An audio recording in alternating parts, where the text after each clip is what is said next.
Hello mga idol, naimbag nga bigat yu amin apo sa waray maupay nga aga yu tanan mga idol. Katapos lang natin naglinis diyan sa paligid. Ito ginagamit ko itak mga idol. Alam niyo naman aking buhay ngayon ay magsasaka. Kumbaga sa waray parag uma sa Ilocano ano ba tawag doon sa Ilocano? Parag uma, magsasaka. Kasi pag manalon, taltalon yun eh. Agum uma. Yan, agum uma. Kasi agum uma akti, ang sa baligid, agum uma ako. Kaya medyo napapagod ako mga idol. Kaya nagpahinga muna ako mga idol.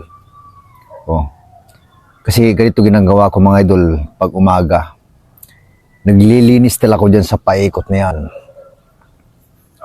Tapos nagtanim-tanim ko dyan ng mga gulay, mga idol. Marami iba-ibang klase gulay yan. Talbos ng kamote, alokbate, palang, sigarilyas. Tapos, singkamas. Tapos, karabasa, okra, talong. Yan, kaso lang, wala pang bunga mga idol. Tapos, yung malunggay ko kasi, nabagyo ba? Kaya nagkaputol-putol. Kaya ngayon, tinusok-tusok ko sa paligid. Inikutan ko tong bakod eh. Yan. Itong bakod ko mga idol, sabi kasi nila, parang parang detachment. Kasi, napapaikot ito ng mga barbed wire yan. Barbed wire. Yan. Kaya hindi ka basta-basta makapasok kasi matutusok ka man kung akyatin mo.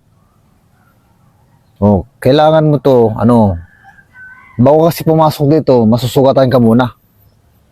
Kaya may hirap dito pumasok mga idol. Kasi may barbed wire, napapaikot ang barbed wire. Tapos dikit-dikit yung barbed wire mga idol. Pati ito mga idol, may barbed wire pa to sa loob to. Itong kubo ko. Kaya, dubli-dubli mga idol to. Kaya hindi ka basta-basta makapasok dito kasi makakatikim ka muna ng sugat. Siyempre, pag gabi ka naman pumasok, mayroon tong may solar. Solar.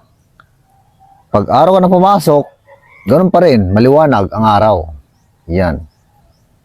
Kaya dito mga idol, ginawa kong detachment, kumbaga mas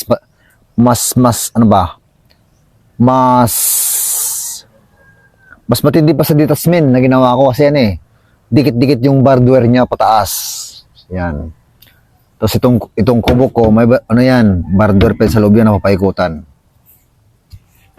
Kaya dito, kung gusto mo gusto mong magluto-luto ng gulay, ay mamimili ka lang dyan, maraming gulay dyan. Nandyan ba yung yung itag ko sa taas, hindi ko pa nagagalaw. Pwede na yan, gawing adobo, ginataan yan. Masarap yan.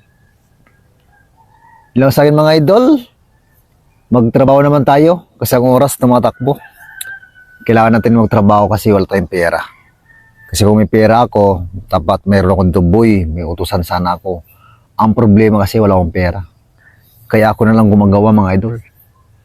Ako lahat magtatrabaho dito. Kasi wala akong mapasweldo, mga idol, wala akong pera. Tingnan niyo mga idol.